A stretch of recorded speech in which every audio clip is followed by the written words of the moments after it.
Hey guys, Dark Prometheus here, and the anticipation is done. We beat and edged out the Lions last week to get to 9-7, and we snagged that last playoff spot. And so we will go into the Mercedes-Benz Superdome in New Orleans to play the silly. Actually, they did fix the. That is weird. They did finish at 9-5-2. Oh, maybe I miscounted the last news video, because that is a 16 game schedule. I just can't count. So we're gonna go there and play the Saints, and this is getting crazy. So we're gonna look at some news. Might be a little bit longer this season. As you can see, Philip Rivers gets the NFL MVP. There's no draft stories. Why am I looking at this?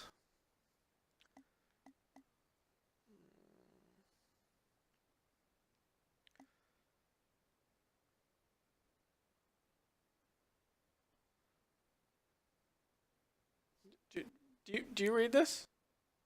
We got some Madden glitches. Trey Wingo believes that Cameron Wake has won the Super Bowl.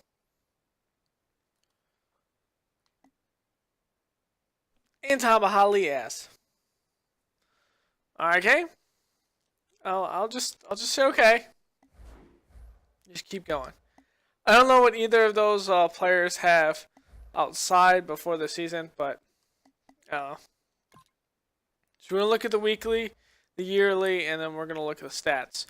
So week 17, looking on offense, Jay Cutler had the offensive player of the week as in the NFC. So 31 of 46, 460 passing yards, 3 touchdowns, did take 4 sacks, and had the game-running rushing touchdown that sealed the deal and got in there. He's been a game changer this year when he has been healthy. Big Ben, a name we've seen a lot this year over in the AFC, 22-34, 302, 4 passing touchdowns. Over on defense, Rondo McClain, 12 tackles, 1 interception, 1 forced fumble, and 1 fumble recovery. He's just all over the field.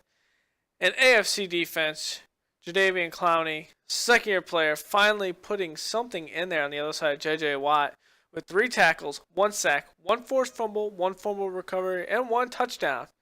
So it's possible he took his own fumble back to the house. Impressive feat for anyone in the NFL. We're going to look at the yearly awards. So we all know Philip Rivers gets the NFL MVP. Roethlisberger's behind him, and Russell Wilson. I'm just going to go in the top 3 of each. We need to look at the coaches. We'll look at the AFC. Mike McCoy gets it, followed by Pete Carroll and Ken Wisenhunt. Wow, I can't talk today. So Offensive Player of the Year, we're going to look at AFC first. Le'Veon Bell gets that one over Philip Rivers and LaShawn McCoy. Defensive Player of the Year is Preston Brown over Monte Tiao and Lawrence Timmons. Offensive Rookie of the Year, Marcus Mariota, putting it on in Tennessee with an 11-5 record. Melvin Gordon's behind him and Jalen Strong, even though the Texans didn't do all that great this year. Amari Cooper's on there too. Defensive Rookie of the Year is DeJon Smith, the Colts. They put out an 8-8 record. Kevin Johnson, and then Marcus Peters. Marcus Peters is a beast in real life. Best QB, obviously Philip Rivers over Tom Brady and Big Ben, and then Peyton Manning. Best running back, Le'Veon Bell over McCoy and Justin Forsett. Best receiver is Julian Edelman. Looks like Brady was throwing a lot of balls Edelman's way.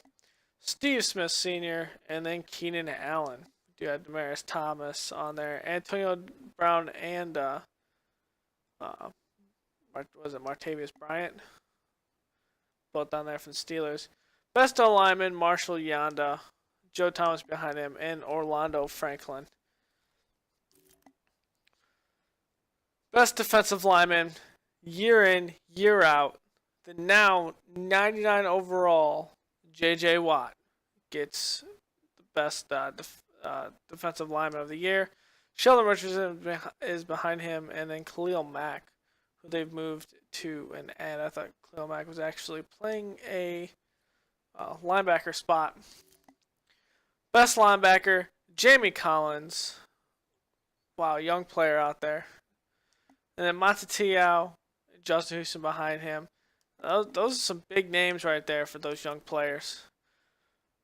Best DB in the AFC, we still got Revis Island going. Even though the Jets put on a 5-11 record, Revis Island is still intact. Eric Weddle behind him and Devin McCourty. And then they also had Antonio Cromartie on here. And you got Jason McCourty out here. So it's a bunch of twins on here. Best kicker, Sebastian Janikowski, Dan Carpenter, and Justin Tucker behind them. Looking at the NFC, Drew Brees gets the Offensive Player of the Year. So we are going to New Orleans against not only the best quarterback in the league, but the Offensive Player of the Year. Russell Wilson's behind him, Matt Ryan. We do have Matt Forte and Jay Cutler on here. Defensive Player of the Year, Bobby Wagner. We got David Hawthorne. Michael Kendricks is on there, but we don't have anyone on there. We had a decent defense, but not great. Offensive Rookie of the Year, Jameis Winston has it. Todd Gurley's behind him. Ty Montgomery. A lot of this hasn't changed. See Devin Funchess down there at the bottom. Defensive Rookie of the Year, Demarius Randall. Kind of figured he would get it. He was putting it on a lot during the season, especially in our two games that we played the Packers. We had Jalen Collins on here, and here is Adrian Amos. If you look at it, 74 overall, 72, and then 67 amongst a bunch of guys that have just been that great. So we do have someone up there. Best QB, Drew Brees, and then it's Jay Cutler, and then Matt Ryan. Best running back is Matt Forte. This guy, when we go to the Superdome, we're not going to be contending with snow like we did the past 2 or 3 games. We're going to be inside, and we're going to pound the ball with Matt Forte and put it around. Mark Ingram and Marshawn Lynch. So Mark Ingram's got a lot of carries over in New Orleans too. Best receivers, Brandon Cook, James Jones, Julio Jones is there. Alshon Jeffrey's been beat up a little bit, but he's still there on the list as well. Randall Cobb. To best O-line, Jason Peters, Zach Martin, Tyron Smith. We see Kyle Long there on the bottom. Defensive lineman, Fletcher Cox, Greg Hardy, Demontre Moore. Really hasn't changed from week 14 all that much. We don't have any D linemen there. Best linebackers, Navarro Bowman, Zach Brown, and Bobby Wagner. We do have Michael Kendricks on there. We don't have any good linebackers there. We're still rebuilding again. Best DBs, Richard Sherman is still putting it on over there, obviously. Byron Maxwell and Chance Casey, who I know nothing about. On this one, we don't have many players, but I think Kyle Fuller played decent, especially Adrian Amos played good for us. For punters, Stephen Hashka. I know when we played him in week 3, oh my god, it was horrible. But yes, Stephen Hashka, I know how to say it. Just couldn't pull it out of my brain there. Dan Bailey and then Robbie Gould. Robbie Gould struggled in the last couple of games, but we were playing in a lot of adverse weather as opposed to someone like Dan Bailey playing in a dome, and then Stephen Hashka, who's playing in I don't think he played in the snow out there, but could be wrong. So that's what we got for our annual awards. We didn't have any big trendsetters, but hey, we'll work with it. You see here defensively, 30th in the NFL defense-wise. We were 8th offensively. So we're going to look at our player stats. Jay Cutler, 97.7 rating, 4,100 yards, 33 touchdowns for 17 interceptions. It's about a 2-1 ratio. Typically, the interceptions he throws in a year is just about this rate, so this isn't different. Jimmy Clausen, we have to get someone different. We tried to do David Fales out there, but I mean, pretty much that one interception there. You see, he got smacked, injured, and the ball fluttered and it was intercepted. Shane Carden has been a reserve ever since we put David Fales on the IR. Matt Forte, 330 touches, 1,300 yards, 4.1 average, still has 3 touchdowns, 1 fumble, which isn't that bad. He's got 47 broken tackles. I mean, he's still getting it done. Jacquizz Rodgers, off 88 touches, got 384 yards, 4.4 with 5 touchdowns. We used him a lot in the beginning of the year until Jeremy Langford started coming out on his own with about half the touches that Jacquizz Rodgers has. He has 4 touchdowns and about half as many yards. He's a 3.8 average, although he was being used a lot in the goal line situation. Those averages can be pulled down a lot if you only need 1 yard to gain, or a couple yards to gain. No fumbles, which is the big thing. Jacquizz Rodgers did have 1. Jeremy Langford did break some tackles, get some yards after the first hit, things like that. So I'm pretty happy with where Jeremy Langford is, and we might be going in the future with him being our second or third, at least our third running back. Jake Cutler had that 1 rushing touchdown pull us in. We did some trick plays and things like that, like Alshon and Kyrie Lee, but it just wasn't working out. Receiving, our number 1 receiver, Alshon Jeffrey, 72 catches, 1,074 yards, 8 touchdowns. He was banged up part of the year, and so he doesn't have the 100 catches he should. Matt Forte is after him with 66 catches, 673 yards, 5 touchdowns. And Marquise Wilson, obviously he's filling in a lot for when Eddie Royal would get injured, and then Jeffrey is out 1 or 2 games, and so he was in there. And Marquise Wilson has come in and has been a big game changer for us. I really didn't think he'd put it on there, so really hats off to him, as well as Josh Bellamy coming in there with 41 catches, 556 yards, and 3 touchdowns. And then Cameron Meredith coming in, transitioning from being a quarterback in Illinois State, and then being a receiver for his last year of college, and coming on here as an undrafted free agent and putting it on the roster with 3 touchdowns off 17 catches, and has 240 yards. So he did a good job there. We had Zach Miller coming in some time. We had Jeremy Langford coming in some screens, things like that. Kyrie Lee, who traded the Patriots for. And then we even got so far in depth with Mark Mariani where we had to use him. We're doing still the simulating Kevin White injury. He technically should have 1 catch. He did kind of sneak one in there when had the whole Madden invisible receiver glitch where he technically caught it, but thankfully that's glitched out too. So pancakes. Matt Slauson, Kyle Long, Will Montgomery, DeCoos. We put Gersal in there a little bit. Bushrod, Fabluge got some time out there. But really, Weaver's in the IR. Osmo didn't do too much. Allowing sacks, DeCoos playing at that right guard tackle, or right guard position is just horrible. We had to move Kyle Long to a tackle position, not as a position he's as comfortable with, so it's still a learning curve. Will Montgomery was getting beat by speed. Slauson was getting beat just because of coverage sacks. Bushrod was giving up coverage sacks. Fabluge gave up 1. And then you have Gersal here, which we are going to transition the safety position more than likely to Hornets Gersal as time goes on. Defensively, most tackles on the team. Typically not a good sign when your safety has the most tackles, but Adrian Amos was all over the field. I mean, he's playing up in the box, he's playing back, he's playing 1 deep, he's playing 2 deep with the roll. I mean, he was all over the place. He was covering backs, he was covering tight ends. Like, the guy has put it on this year. You have Roll, and then Shea, who was out a couple of games for us, I think 1 or 2 games. And then McManus, who really put it on that last game, had three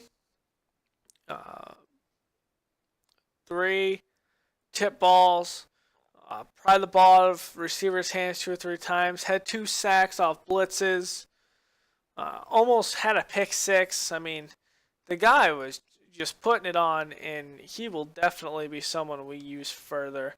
Kyle Fuller struggled a little bit. Still had 3 interceptions. Ashford Wall had 4. So we'll be looking at that. We are going to be looking at Tracy Porter and keeping him around that 1 or 2 position at least. We're not going to drop him down. I like Sherrick McManus in that second that slot, and we might be looking at someone that could play additional dime / safety position, so we can use McManus totally from a slot coverage guy instead of him having to drop back sometimes for a deep coverage safety, which would happen sometimes with McManus. We were using a 3 safety set. McManus was at 3rd safety, and he's playing deep while Roll was up in the box. McPhee here had 8 sacks, 1 interception. Had that one where he just kind of reached out, snagged it in the air. Pretty decent year. Someone we paid a lot of money for with 8 sacks. I mean, our defense isn't the great. We relied on him a lot during the first start of the year. We weren't getting production from the other side of the line. He was getting a lot of double teams. But as the year wore on, he got more sacks from there. Christian Jones, who we sorely missed the last 3 to 4 games, has 1 sack, no interceptions. Just a big thing is he's a speed guy, coverage. He get to the ball quickly. That's how we're using him. Vereen was out there in those 3 safety sets where we already had 3 corners out there, and Sherrick McManus was already out there. Sam Acho got the start after we traded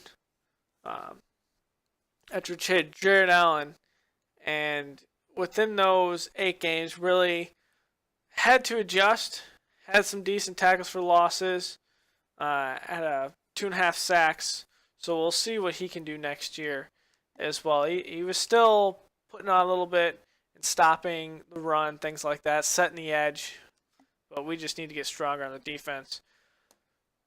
Jarvis Jenkins. I mean, the middle of the line just wasn't as plugged as it should be. Jenkins was probably the best out of the defensive linemen. Really didn't get a lot of production out of Ratliff, unfortunately. And Sutton was just trying to cover for Ratliff, too. Ball. Y'all know my feelings for Ball. You don't want to know.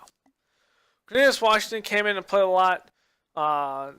Him and Sam Acho were switching in and out. The guy's a speed rusher, speed guy. And that's why he's able to get to the quarterback a lot. As you see, not a lot of run stopping ways. He was just getting to the quarterback a lot. Morris Claiborne didn't play much for us, but we'll be looking to get him involved next year.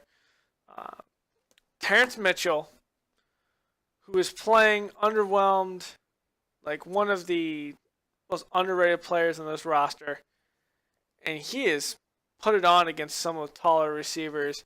I mean, he was able to a couple times take down Megatron. Megatron got the best of him a couple more times. I mean, he's just a fighter in this, and we are definitely going to be keeping him. Will Sutton, 5 sacks. I mean, he's getting that pressure in the middle, but he doesn't have that extra person on the side of him or next to him where Ratliff should have been. I mean, Ratliff served a 3-game suspension, still simulated 3-game suspension in the first part of the year. We brought back Lance Briggs.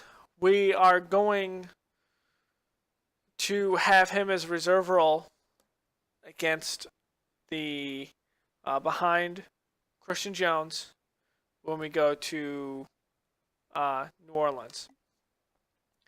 Layman Burrow, he just wasn't ready to take on that mantle. That's why we had to pull in Lance Briggs. Willie Young, half a sack. I mean, played here and there as reserve player. Really just couldn't get to the quarterback all that much. And then Jay Ratliff, 1 sack, disappointing season out of Jay Ratliff. We might see what he can do in the preseason. We're not going to give him guarantee money, but we'll have to see. Ego Ferguson, reserve player behind Sutton. Eddie Goldman playing as reserve behind Ratliff. He did start the first couple games in which there was a lot of passing in those against like the Packers and the Cardinals, things like that. And a lot of outside running and screen plays. So Goldman kept the middle pretty clear for us in those games, but still. Lamar Houston, really coming off that injury, played him here and there, mainly after we traded away Jared Allen. DeMonte Hurst, he's been on and off the team. We have to keep a damn D-tackle, which I'm going to change this after I remove some of the D-tackle. He is in the IR. I don't know why he's on here. Timu came through a couple times, but really he's just a reserve player. And Ryan Mundy is, he's on the IR. I don't know why he's on here. Kicking Robbie Gold, 30 of 34, 88%. Longest was 53. Punting, Pat O'Donnell, 44 punts, had a 45-yard average. Had 4 inside the 20, 10 touchbacks. His longest was 73 yards. Damn. Kick return, we definitely need to solve this issue. This is abysmal. Just looking at it just makes my head hurt. Cameron Meredith, all 30 touches, did get 712 yards. Our main guy that was supposed to be doing it, Mark Mariani, 35 for 794 yards. Really averages just about there when it comes to all three of them. The thing is, we really didn't have any explosiveness out of our special teams this year. Punt return, we were pinned down a lot. Things of that nature. So no fair catches, I don't think. Try to get the best out that we could, but still, average is 9 yards. So now we've seen these stats. We'll end up looking at the full NFL stats probably at the end of it. That's our team going into that. So we do have a couple things that we're going to show before this. So Snorris Perry's out. Obviously he's on the IR, so is Jefferson. Fails is out. We're not going to have Alshon Jeffrey in this game. We're not. So, without our number one receiver, are we going to be able to beat this team? I think that we can we have to lean on Matt Forte. We have to lean on some of the other players around us. We're going to put Marquise Wilson as number one. Josh Bellamy is going to be there. One thing we will do is we might look. No one of the guys that likes to watch this. I hate when I do this. Hey, he's just my go-to cut guy right now.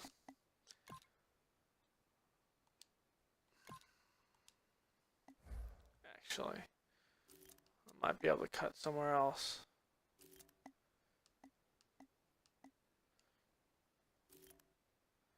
If anything happens, it's not going to matter much. We're going to cut Shane Carden. We're going to pull up one receiver just for depth-wise. And we're going to look through. I'll give you some of the insight of what I do when I look at someone. Because I know one of the games I had Darius Moore. I'm sure many of you were like, wait, when did that happen? Well, I need some depth. So, Kotry, Kreiner, Hagan, Nick Timms. Antonio Hall is a small guy, though. Ted Ginn, we could use him in a return game. Josh Krebs, there's Daenerys Moore. Boyce is on there.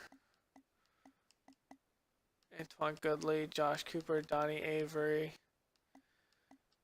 Oh, I think y'all saw it. DeAnthony Thomas. So we're going to use him as like a very slot intensive player. He's 5'8". We'll see what happens here. And you're going to see, I'm going to put him in the roster, and that'll be it for this news week. And then we'll have to see what happens after this game. I mean, we're trying to ride this one out. Kevin White's simulated injury game. Kevin Meredith. Well, the game doesn't know that. Actually, I trust Mark Mariani better there. One thing we will do is, in a return-wise,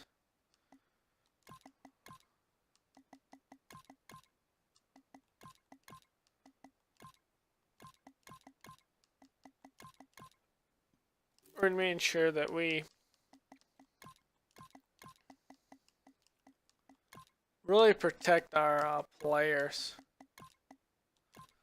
Especially Sherrick McManus. I'm going to give you an insight of how our corners are shaking up. So Fuller, Porter, McManus, Mitchell, and Claiborne. And we're playing this 3-receiver set because Sherrick McManus will be out there. It's going to be Brock Vereen.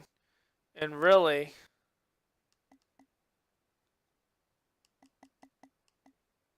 I feel comfortable with that.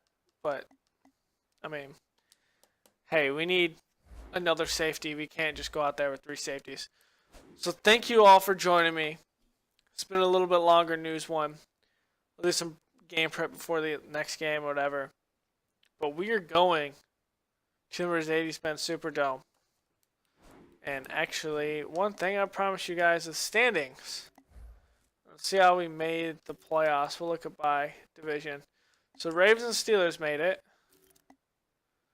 Titans obviously made it. Bills and Patriots have made it.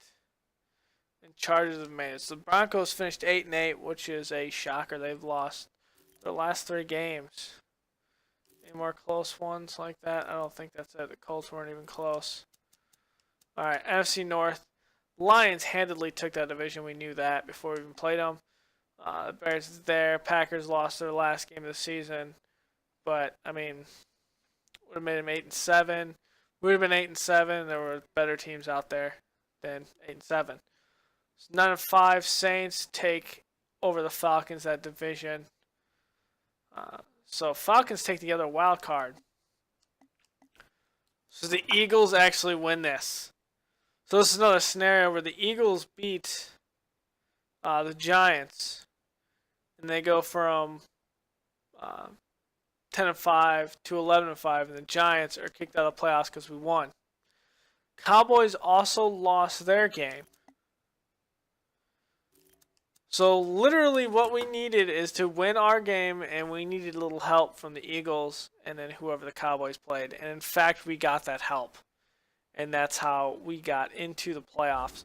So we threw all the chips up in the air, flipped the coin, whatever you want to call it, hit the ground, and we won our game and let all the rest of them hit where they may and see what happens. And it went our way. So we're in the first round, ladies and gentlemen, and I will see you guys when we are in New Orleans. Later.